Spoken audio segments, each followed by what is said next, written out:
नमस्कार दोस्तों, स्वागत है आपके अपने YouTube चैनल संस्कृत अड्डा पर। दोस्तों, आज की जो वीडियो इसमें हम करने वाले हैं आपके संस्कृत के कॉम्पिटिटिव एग्जाम के लिए महत्वपूर्ण क्वेश्चन, जो आपके सभी एग्जाम के लिए महत्वपूर्ण है, क्योंकि कोई सा भी आपका एग्जाम हो, इन्हीं के अंदर से ही एग्जाम में क्वेश्चन पूछे जाते हैं। कल वाली वीडियो जो थी वो भी महत्वपूर्ण थी, क्योंकि इसमें भी हमने सभी जो एग्जाम की दृष्टि से जो महत्वपूर्ण क्वेश्चन है उनको किया था, और उससे आगे के जो क्वेश्चन आज की वीडियो में हम यहाँ पर करने वाले हैं। तो कल वाली वीडियो जो आपने अगर नहीं देखी थी तो उसे आप देख लीजिएगा, इस वीडियो के अंत में आपको मिल जाएगी। तो अब अपने जल्दी से क्वेश्चन जो देख लेते हैं। तो जिसमें हमारा पहला क्वेश्चन है, सांख्य दर्शन अनुसारम अध्यवसायत्मकम तत्वों किम, बुद्धि चक्षु त्वक या फिर कर्ण है। तो सांख्य दर्शन जो उसके अनुसार कपिल मुनि का था सांख्य दर्शन, क्योंकि ईश्वर कृष्ण की सांख्य कारिका थी। तो ये सांख्य दर्शन जो उसके अनुसार अध्यवसायत्मक तत्व क्या है, बुद्धि चक्षु त्वक कर्ण। तो यहाँ पर जो ऑप्शन रहेगा ए वाला हमारा, मतलब जो बुद्धि है इसको माना गया था। अब जो सांख्य कारिका है, ईश्वर कृष्ण की जो सांख्य कारिका है, इसमें 3 प्रमाणों की सत्ता जा स्वीकार की गई है, प्रत्यक्ष, अनुमान और शब्द की। तो इसमें से प्रत्यक्ष प्रमाण जो है उसका लक्षण है कौन सा, प्रति विषय अध्यवसाय है दृष्टम, ये वाला। तो इसमें से प्रत्यक्ष प्रमाण जो है इसका लक्षण था ये, और इसका मतलब क्या था कि विषय से संबंध, इंद्रिय पर आश्रित बुद्धि, व्यापार या ज्ञान को प्रत्यक्ष प्रमाण कहते हैं। इंद्रिय पर आश्रित बुद्धि, व्यापार या ज्ञान को प्रत्यक्ष प्रमाण कहते हैं। तो विषय से संबंध या फिर सन्निकृष्ट, तो विषय से संबंध कह लो आप। तो विषय से संबंध, इंद्रिय पर आश्रित बुद्धि, व्यापार या ज्ञान को प्रत्यक्ष प्रमाण कहते हैं। तो क्या था यहाँ पर ये, बुद्धि। नेक्स्ट है हमारा, स वाक् वज्र है यजमानम ही नस्ति इति अनेन महाभाष्य किम अभिप्रेतम, शब्द बुद्धि चित्त कार्य या व्यवहार शुद्धि। तो ये जो है यहाँ पर किसके बारे में था। अब इसके बारे में क्या है, जब महर्षि पतंजलि मुनि जा उन्होंने लिखा था कि मंत्रहीन स्वरतः वर्णतः व मिथ्या प्रयुक्ता न तम अर्थम आह स वाग वज्र यजमानम ही नस्ति यथ इंद्र शत्रु स्वरतः पर आघात। तो इसमें क्या है, शब्द शुद्धि दोष है, क्योंकि इसमें दोष होने के कारण इंद्र का शत्रु जो है उसकी मृत्यु हो गई थी। तो जैसे उसी से लगा लो कुंभकर्ण था, क्योंकि उसने तपस्या की और इंद्रासन को पाना चाहता था, लेकिन क्या है उसने इंद्रासन की जगह क्या बोल दिया था, निंद्रासन। तो इसी कारण से वो भी सोता रहता था, कभी कभार उठता था। तो इसी प्रकार से इंद्र का शत्रु था, उसने भी यहाँ पर ऐसा ही जो काम है वो किया था। तो इससे वो अपनी ही मृत्यु का कारण बन गया था। तो उसके बारे में यहाँ पर ये बतलाया गया है। चिता चिंता क्या देते हैं, एक अंकी बिंदी का ही फर्क है। तो ये स्वर्ग जो है उसके कारण है, मतलब बोलने की गलती कर लो आप।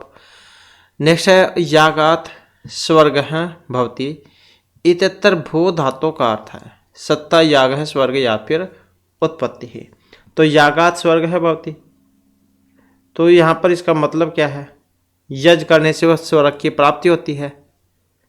तो यहाँ जो स्वर्ग की प्राप्ति है वह उत्पत्ति रूप है। तो क्या क्या मतलब है इसका, कि यज्ञ करो इससे आपको स्वर्ग की प्राप्ति होगी। तो ये है उत्पत्ति से। नेक्स्ट है हमारा यहाँ पर क्वेश्चन मिलान करने का। अध्वंकिता नाम युग्म नाम समचिंतालकम चेतव्य, ये ची धातु जो उसमें बना है तबियत वाले में चेतव्य है। कई बार तो ऐसे भी आ जाता है, क्योंकि ये प्रत्यय वगैरह जो प्रत्यय तो आती है एग्जाम में, तो इसमें से भी पूछ लिया जाता है। तो इसके मिलान करना है यहाँ पर। अब मिलान करने में जिसका आपको पहले पता हो उसी का ही आप पहले एक बार मिलान करके देख लें। अब जैसे इसी को लगा लो पंचमी विभक्ति वाला, पंचमी विभक्ति जो उसमें क्या आता है, रामात बनता है जैसे, तो इसी प्रकार से बनता है। अब वो देख लो इसमें कौन सा है। अब इसमें पंचमी कौन से में है, इसमें है शताब्द है, तो मतलब यही हो जाएगा इसका मिलान। अब डी का 2 में देख लो कौन सा है, यही है, तो यही हमारा आंसर होना चाहिए इसमें। और झय है, झय का कौन सा है, ये वाला हो जाएगा विद्युतवान। मनोरवा कौन सा हो जाएगा इसका, मन हूँ, और भ्रिय संज्ञायाम भृत्य है, और इसी प्रकार से इसका ये वाला, तो ऐसे जो इनका मिलान होगा। नेक्स्ट है सर्पीसा जानीते इत्यत्र क्रियापदे आत्मनेपद विधायक सूत्रम किम। अब सर्पीसो जानीते में कौन सा है यहाँ पर, तो अब इसमें अगर हम देखें तो कौन सा लगेगा, ये वाला हो जाएगा अकर्मकात से, क्यों अकर्मक ज्ञा धातु से आत्मनेपद हो और परगामी क्रियाफल में भी आत्मनेपद का नियम किया गया है, तो सर्पी से जानाते जो है वो इसी का ही है, अकर्मकात से है आत्मनेपद विधायक में। नेक्स्ट है उपरमति इत्यत्र परस्मैपद विधायक सूत्रम की व्यांग परिभ्यो रम है अनुपरभ्याम क्रिय है अभि प्रतिभ्यक्षिप है या उपाच्य। तो उपरमति इत्यत्र परस्मैपद विधायक सूत्र कौन सा है, तो यही है ऑप्शन डी वाला उपाच्य।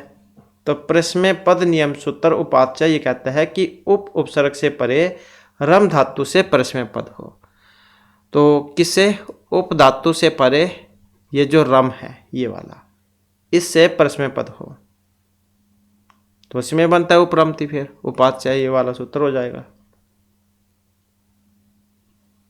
तो उपसर्ग से परे रम धातु को परस्मैपद हो।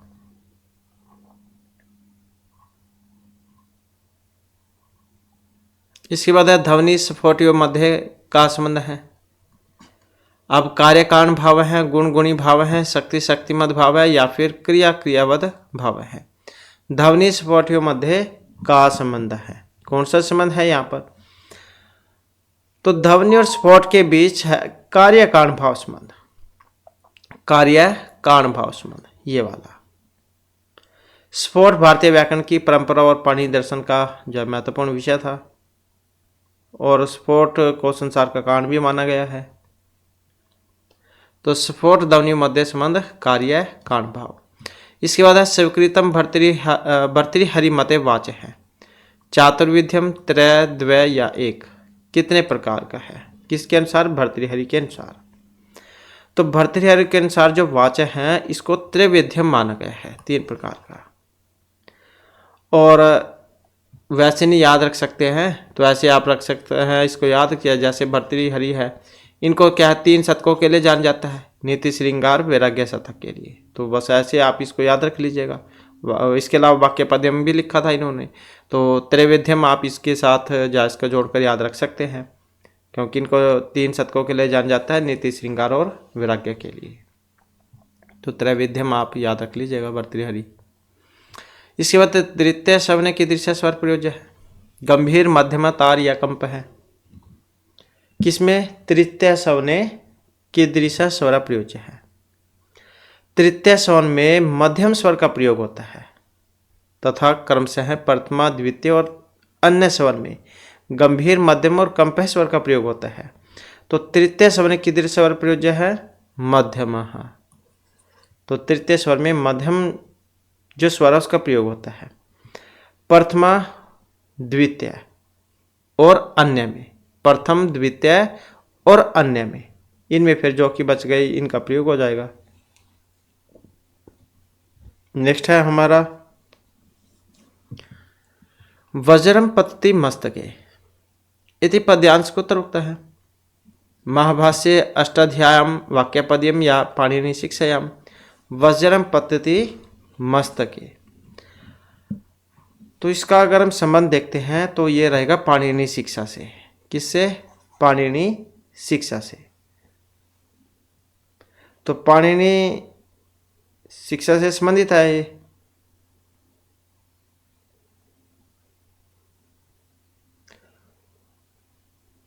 नेक्स्ट है हमारा क्वेश्चन प्रसिद्ध ध्वनि नियमेषु अर्वाचीनतम का। अब 3 हुए हैं, ग्रीम ग्रासमान वर्नर, ये हुए हैं 3। अर्वाचीनतम कौन से थे इसमें, तो अर्वाचीनतम कौन से हैं, ग्रीम ग्रासमान वर्नर, तो फिर तो यही होंगे इसमें ऑप्शन ए वाले। अर्वाचीन कौन से है, वर्नर है। अर्वाचीन मतलब जो इस टाइम के हैं नए, वो ये वाले हैं।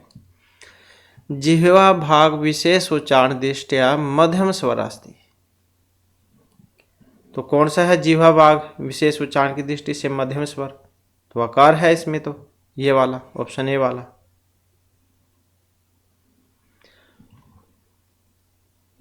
आकृति मूलक वर्गीकरण असंबंधम प्रकृति ही प्रत्युपसर्ग या फिर व्यापार है। तो आकृति मूलक वर्गीकरण असंबंधम, आकृति मूलक वर्गीकरण को दो मुख्य भागों में बांटा गया था। कौन सा? अयोगात्मक और योगात्मक। तो जो अयोगात्मक भाषा है इसमें प्रकृति और प्रत्यय, अर्थ तत्व या संबंध तत्व का संयोग नहीं होता, तो इसलिए व्यापार का जो है संबंध इससे नहीं माना गया है। तो आकृति मूलक वर्गीकरण असंबंधम मतलब संबंध नहीं था। अब उलझाने के लिए दे देते हैं, कई बार ना भी दे देते हैं, भी आ जाता है, बहुत सारे तरीके हैं पूछने के। तो कौन सा था? ये वाला व्यापार है। अगला क्वेश्चन है पारिवारिक वर्गीकरण असंबंधम। तो ये भी वही सेम बात पूछ ली गई है, यहाँ पर भी नहीं है। अब कौन सा है? फल साम्यम, ध्वनि, पद या अर्थ साम्यम। तो भाषा विज्ञान में विषय की भाषाओं को दो भागों में बांटा गया था, आकृति मूलक और परिवार मूलक में। तो आकृति मूलक के दो भेद थे, योगात्मक अयोगात्मक। तो पारिवारिक वर्गीकरण में रचना तत्व के साथ ही अर्थ तत्व पर भी ध्यान दिया गया है और इसके अंतर्गत ध्वनि, पद, अर्थ इनका उल्लेख है। जबकि जो फल साम्य था तो इसका उल्लेख इसमें नहीं हुआ था। तो पारिवारिक वर्गीकरण असंबंधम, संबंध नहीं है फल साम्यम। संस्कृत भाषायां शतम इति पदम गौथिक भाषायां हून भवति, यह मानने वाले थे। संस्कृत में तो हम शतम लिखते हैं 100 को, तो वही तो है। और इसी प्रकार से गौथिक में हम हून लिखते हैं 100 को, जैसे अंग्रेजी में हम 100 कह देते हैं, हिंदी हम 100 लिखते हैं। तो यह मानने वाले थे ग्रिम, वर्नर, ग्रासमान या थॉमसन, इनमें से कौन से हैं? अब कौन से थे इसमें? तो ये थे वर्नर, जो कि आधुनिक माने गए हैं, अर्वाचीन। तो कार्ल वर्नर जर्मन भाषा शास्त्री थे और उन्होंने जो ग्रिम का नियम था उसका संशोधन किया था और उन्होंने कहा था कि जैसे आप संस्कृत में शतम लिखते हैं इसी प्रकार से गौथिक भाषा में हुंद होता है। तो ये इनका मत था। इसके बाद है अर्थ परिवर्तन कारणेषु अन्यतम है, सादृश्यम, आगम, लोप या स्वर भक्ति ही। कौन सा है अन्यतम? तो यही है सादृश्यता, ऑप्शन ए वाला। अर्थ परिवर्तन के 3 कारण होते हैं, अर्थ विस्तार, अर्थ संकोच, अर्थ आदेश, ये वाले। तो अन्यतम कौन सा है? सादृश्यम है इसमें। हृतपि भारे महत्स्र अपभराद वह दुखेन वृषणांतम शिर है, कस्य वर्णन इयम। तो या फिर कहाँ से लिया गया है?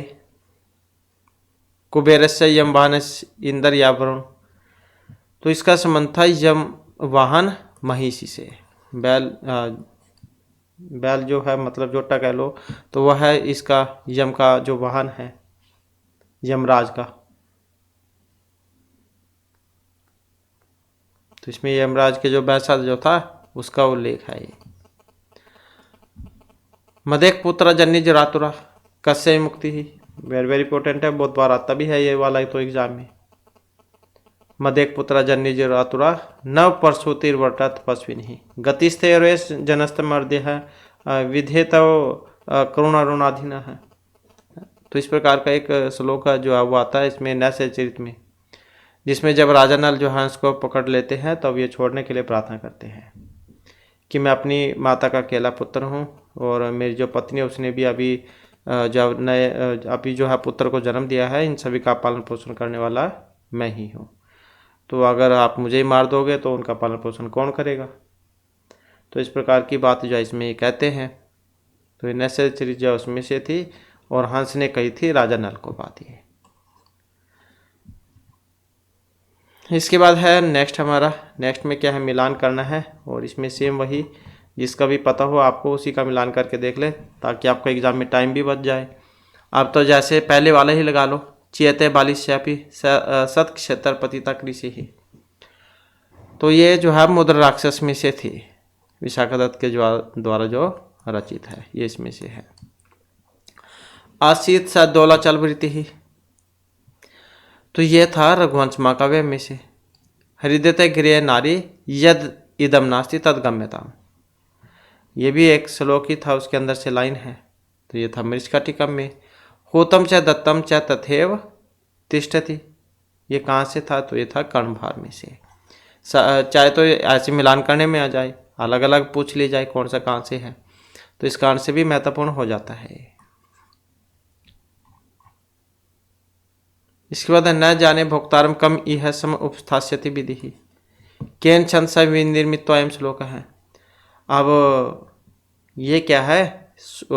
अभिज्ञान शकुंतलम जो है उसमें श्लोक आया था एक, अनघ्रातम पुष्पम किशल्यम उन्लोनम करुह रणाविध्यम रत्नम मधु नवम आस्वादित रसम अखंडम पुण्य नाम फलम इम च तद्रूपम अनघम न जाने भोक्तारम कम इह सम उपस्थास्यति विधि ही।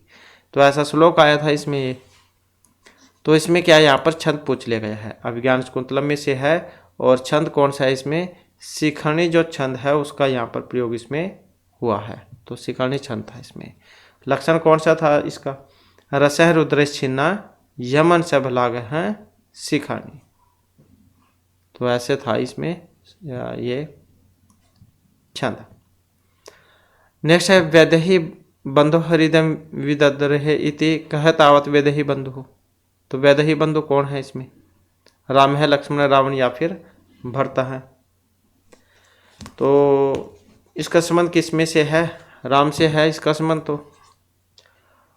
और रघुवंश महाकाव्य में से है जो कि 19 सर्गों में है। तो इसमें जो 14वां सर्ग था उसमें से था ये वैदेही बंधु हृदय विदद्रहे, मतलब ऐसा सुनकर वैदेही के पति राम का हृदय वैसे ही फट गया जैसे घन की चोट से तपाया गया लोहा फट जाता है। तो वैदेही के बंधु राम को कहा गया है, वैदेही के पति सीता के पति।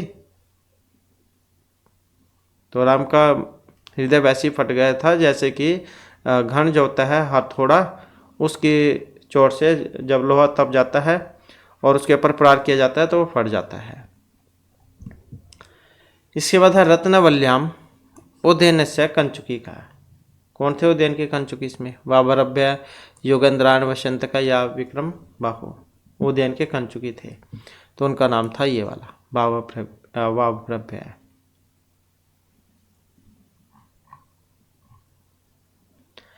इसके बाद है कुरंग के हरिश्चरितम किम कर्म कृतम, चिकित्सा पूजा वार्ता या भाग्यगणनम। कुरंग के हर्षचरित किम कर्म कृतम। अब किसमें? हर्षचरित में। हर्षचरित किनके द्वारा रचित है? महर्षि बाणभट्ट के द्वारा, क्योंकि इनके दरबारी कवि थे राजा हर्षवर्धन के, तो इनके जीवन के ऊपर लिखा था इन्होंने हर्षचरितम। और 8 उच्छ्वासों में है, ये भी आप याद रखिएगा। और वीर रस है इसमें, वीर रस का प्रयोग यहाँ पर हुआ है। और इसका संबंध किससे था? तो ये था वार्ता प्रदानम।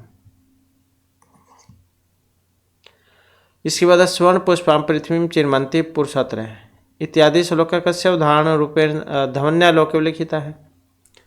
तो किसके बारे में था यहाँ पर ये? अब एक क्वेश्चन तो यहाँ से ये भी बन जाता है, धवन्यालोक के रचयिता कौन है? आचार्य नंदवर्धन का धवन्यालोक, धवनी संप्रदाय के लिए जान जाता है इनको।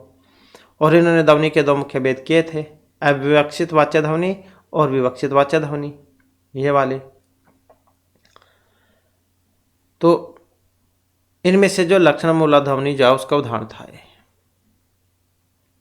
स्वर्ण पुष्पम पृथ्वी चिन्वंतिम पुरुषत्र सूरह चयन तब अधर पाटलम दस्तिबिम फलम सुख सावका है। तो ऐसा आया था श्लोक इसमें। तो किससे हो जाएगा इसका संबंध?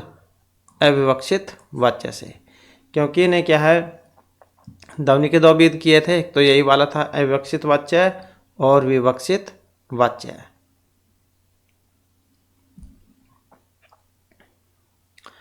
नरितम शून्यम स्थानम पुरियत भावाश्रयम केवल लय आश्रयम केवल तालाश्रयम ताल लय आश्रयम। नरितम शून्यम स्थानम पुल्यत। नृत्य ताल और लय पर आश्रित होता है। नृत्य जो होता है, नाचना जैसे होता है, अलग अलग होते हैं। तो नृत्य भी कई प्रकार के होते हैं वैसे तो नृत्य जो होता है वह नृत्य ताल और लय जो है उस पर आश्रित होता है। हाथ की ताली मतलब ताड़ी बजाना वो अलग है।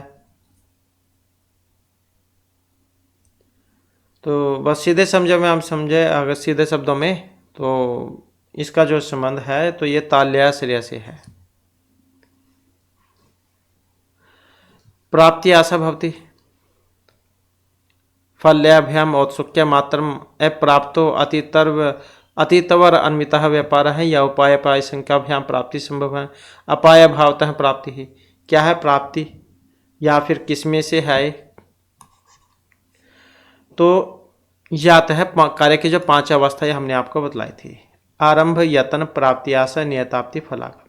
तो वही है प्राप्ति आशा, प्राप्त होने की आशा, प्राप्ति आशा। उपाय अपाय संख्याभ्याम प्राप्ति आशा प्राप्ति संभव है, ऐसे कहा जाता है। उपाय अपाय संख्याभ्याम प्राप्ति संभव है, ये वाला उपाय अपाय संख्याभ्याम प्राप्ति आशा प्राप्ति संभव है। इसके बाद निःशेषच्युत चंदनम सतन तटम, ऐसा श्लोक था ये। इत्यादि श्लोके अत्तर तद अंतिकमेव ग्रंथुम गतासी इति व्यंग्यम मम्मटेन कथम निर्धारितम। तो किसके बारे में था ये?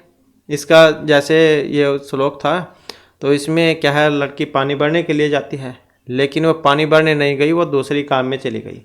जैसे लड़कियां हैं घर से कॉलेज के लिए जाती है लेकिन वो दूसरी ट्यूशन पर चल जाती हैं, तो वो वही श्लोक था यहाँ पर ये।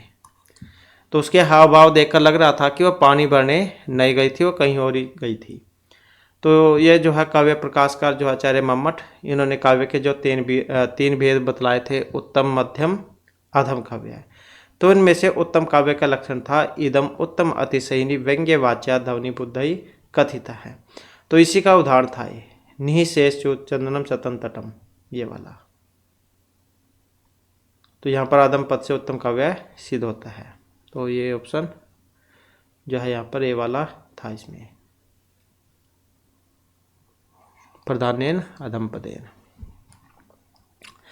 नेक्स्ट है किंचित पृष्ठम अपृष्ठम व कथितम यत् प्रकल्प्यते तात्रिक अन्य उपाय तु सा समृता उपमा व्यास्तुति अपनोति परिसंख्या। कौन से का था यहाँ पर भी ये? तो आचार्य मम्मट अपने जो काव्य प्रकाश है इसका जो नवोल्लास है उसमें है ये अलंकारों के बारे में। तो उसी में आया था फिर ये किंचित पृष्ठम अपृष्ठम अकथितम यद प्रकल्प्यते तादृक अन्य उपाय परिसंख्या तुषा समृता, कि किसी पूछी गई या बिना पूछी गई बात जो उसी प्रकार की अन्य वस्तु के निषेध में प्रियवसित होगी तो वहाँ पर परिसंख्या जो अलंकार है वो होगा। तो परिसंख्या अलंकार जो उसका उदाहरण है, उदाहरण क्या लक्षण कह लो आप है। नेक्स्ट है 10 रूपक मते नाटक शंका भवती। अब नाटक अलग है, महाकाव्य अलग है। तो 10 रूपककार कौन है? आचार्य धनंजय, उन्हीं का है 10 रूपक। तो इनके अनुसार नाटकों में जो है कम से कम 5 और अधिक से अधिक 10 इतने अंक होने चाहिए। और महाकाव्य में, महाकाव्य तो सर्गों में होता है, कम से कम 8 और अधिक से अधिक 10 सर्ग होते हैं उसमें। तो 10 रूपककार धनंजय के अनुसार नाटकों में कम से कम 5, अधिकतम 10 अंक होने चाहिए।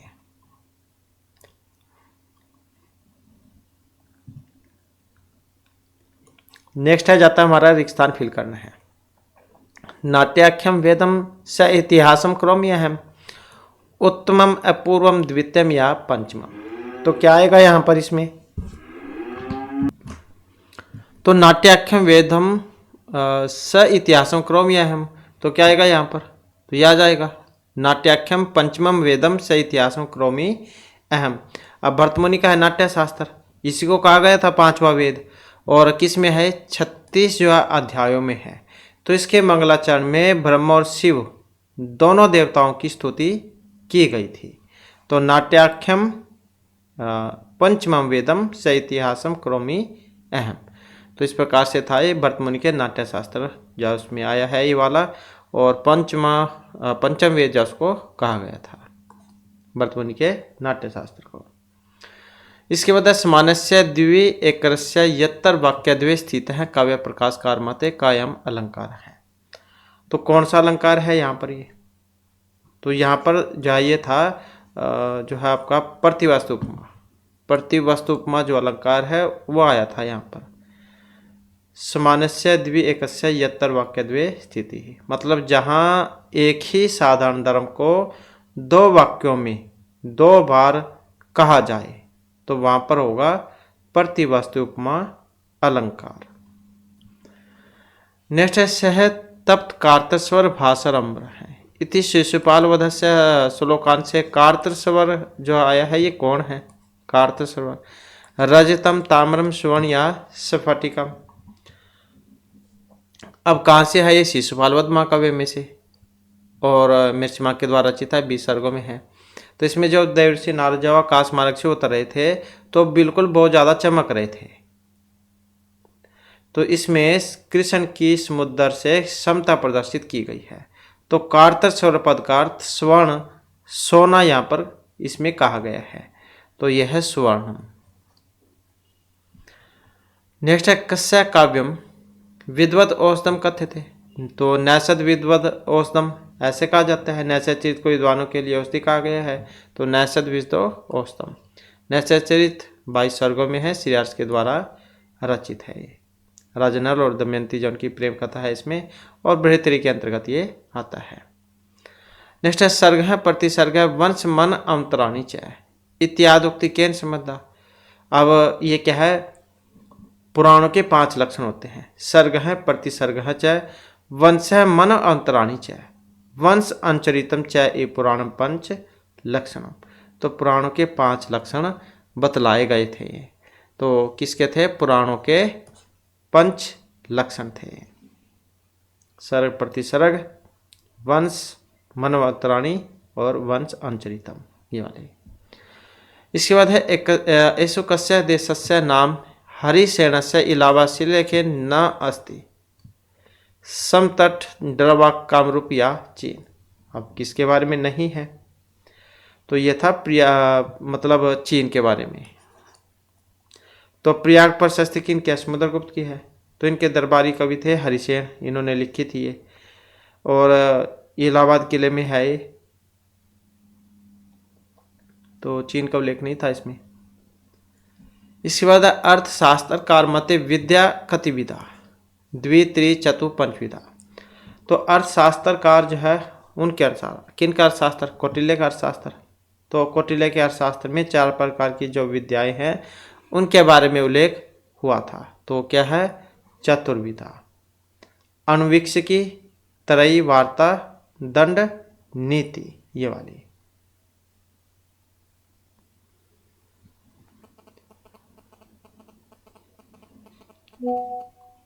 और वेत्री के बारे में भी आता है। वेत्री कौन कौन से आते हैं वेत्री में? ऋग, यजु, सामवेद, ये वाले। नेक्स्ट है अर्थशास्त्रतः। नेक्स्ट है अर्थशास्त्रतः ऋक् स्थाने पूर्यत कृषि पाशुपाल्य वाणिज्य च वार्ता अनुवीक्षिकी त्रय या दंड नीति। क्या है? तो इसका संबंध वार्ता से है, तो ये भी उसी में से है, अर्थशास्त्र में से ही, कौटिल्य के द्वारा जो रचित है। तो कौटिल्य के अर्थशास्त्र में 4 प्रकार की जो विधाएं हैं उसके बारे में बात हुई थी। अनुवीक्षिकी, त्रयी, वार्ता, दंड नीति, ये वाली। तो इसमें से वही है जो क्या है? अर्थशास्त्र स्थान पूर्यत कृषि पाल्य वाणिज्य च क्या है? वार्ता, अनुवीक्षिकी, त्रयी या दंड नीति। तो यही थी 4 जो कि अभी हमने आपको बतलाई। अनुवीक्षिकी, त्रयी, वार्ता, दंड नीति। तो इसी क्वेश्चन का ही है ये भी। तो अर्थशास्त्रकार जो है कौटिल्य, इन्होंने 4 प्रकार की विद्याओं के बारे में उल्लेख किया था। तो ये 4 प्रकार की विद्याएं थी, अनुवीक्षिकी, त्रयी, वार्ता, दंड नीति। तो इसमें जो है ये कृषि पशुपाल्य वाणिज्य च क्या है? वार्ता।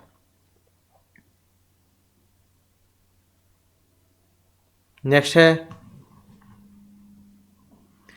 यस्य कथा रामायण आश्रिता न अस्ति। तो रामायण पर आधारित नहीं है। रघुवंश, महाकाव्य, भट्टी, जानकी या किरातार्जुनीयम। तो कौन सा है? यही वाला है, ऑप्शन डी वाला, किरातार्जुनीयम। क्योंकि ये क्या है, महाभारत से संबंधित है, महाभारत में से है।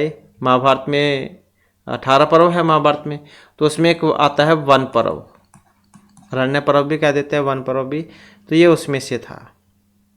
और बृहत्तरी में आता है और 18 सर्गों में है, महर्षि भारद्वाज के द्वारा रचित है और अर्थ गौरव के लिए जान जाता है और वीर रस था इसमें। इसके बाद है जयति महाकाव्य नामांतरम। जय अन्य किसका था नाम? ये रामायण, महाभारत, रघुवंश या शिशुपाल वधस्य। तो सबसे पहले जय नाम था महाभारत का। सबसे पहले जय जो था उसमें 8800 श्लोक थे उस टाइम। फिर इसका भारत नाम हो गया, फिर इसमें 24,000 श्लोक हो गए। उसके बाद फिर ये महाभारत बना, फिर इसमें 1,00,000 श्लोक हो गए। तो इस प्रकार से बना है सबसे बड़ा महाकाव्य, 1,00,000 श्लोक। सतशास्त्री संहिता कहा जाता है इसको, पंचम वेद। नेक्स्ट आ जाता है हमारा मनु संहितायाम कस्य दुर्गस्य रामायण आश्रयम बहुधा प्रशंसितम। धनव दुर्गस्य, अवधू दुर्गस्य, मही दुर्गस्य या गिरि दुर्गस्य। किसका है? धनु, अब या मही, गिरि। तो यहाँ पर जो इसमें उल्लेख हुआ है गिरि दुर्ग का, गिरि दुर्गस्य। तो मनुस्मृति जो है इसमें 12 अध्याय हैं मनुस्मृति में। तो इसका जो 7वां अध्याय था, 6 प्रकार की दुर्गों की चर्चा हुई थी इसमें। धनु दुर्ग ये वाला, क्योंकि ये क्या है, ऊ को वाह हुआ है यण संधि में, तो ये धनु ही है, ये वाला धनु। इसको ऊ को वाह हो जाएगा, याद हो जाएगा, तो वही है यण संधि वाला। तो धनु दुर्ग, मही दुर्ग, आबु दुर्ग और वाक्सम एवं गिरिदुर्ग, नृदुर्गम, वसम आश्रित्य वसेतपुरम। मतलब इन दुर्गों में से गिरिदुर्ग अर्थात पर्वत के आकार का दुर्ग या किला सबसे अधिक सुरक्षित माना गया है और राजा को ऐसे किले में ही रहना चाहिए। जैसे आप देख सकते हैं ये बहुत बड़े बड़े किले बने हुए हैं, जैसे राजस्थान में भी हैं बहुत सारे किले। तो राजा जो है, जो सबसे ऊंची चोटी जो होती थी वो उस पर रहता था, जहाँ से वो पूरे इलाके पर नज़र रख सकता था कि कहाँ से सेनाएं जा आ सकती हैं। तो दूर से देख लेते थे और सतर्क हो जाते थे।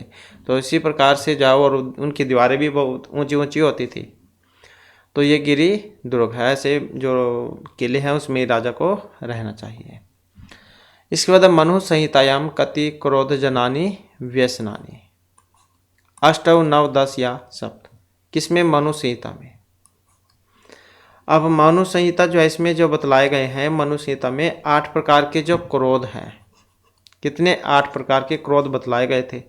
चुगली करना, साहस, द्रोह, ईर्ष्या, दूसरों में दोष रखना, दूसरे के धन को छीन लेना, गाली देना और दूसरे से बुरा व्यवहार करना। तो इस प्रकार के 8 क्रोध बतलाए गए थे मनुस्मृति में। नेक्स्ट है श्रुति तु वेद विज्ञ है, धर्मशास्त्र तु वै स्मृति है। इत मनुसंहितायां कस्मिन् अध्याय उपलभ्यते? प्रथम, द्वितीय, तृतीय, सप्तम। मनु संहिता के किस अध्याय में है ये वाली? श्रुति तो वेद विज्ञ है, धर्मशास्त्र तो वही स्मृति है। तो इसका जो संबंध है इसका रहेगा दूसरे अध्याय से, द्वितीय अध्याय, इसमें आई थी ये वाला श्लोक। श्रुति तो वेद विज्ञ है, धर्म स तो वही स्मृति है। ते सर्वार्थेषु मीमांसे ताभ्याम धर्म ही निरसभव। तो श्रुति शब्द से वेद और स्मृति शब्द से धर्मशास्त्र समझना चाहिए। श्रुति तो वेद है, श्रुति से वेद, विज्ञ है मतलब जानना चाहिए, और स्मृति शब्द से धर्मशास्त्र को समझना चाहिए। अभियोगे साक्ष्येन च दोषत्वेन न गण्यते। धन, कर्म, मनो या वाक्वृत्ति है। अभियोगे साक्ष्य च दोषत्वेन न गण्यते। तो यह धन विकृति है, ये वाला। नेक्स्ट है साक्षी गुण अन्यतम नास्ति। तपस्विता, सत्यवादिता, कूट या धनु अन्विता।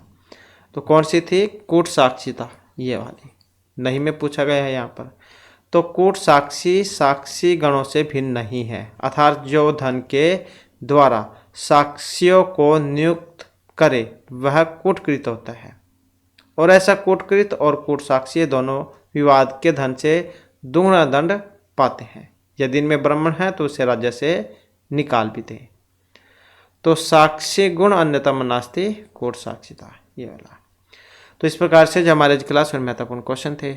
नेक्स्ट वीडियो होगी, इसमें आपके लिए नए जो महत्वपूर्ण क्वेश्चन हम लेकर आएंगे। और हमारे साथ अंत बने, इनके लिए धन्यवाद।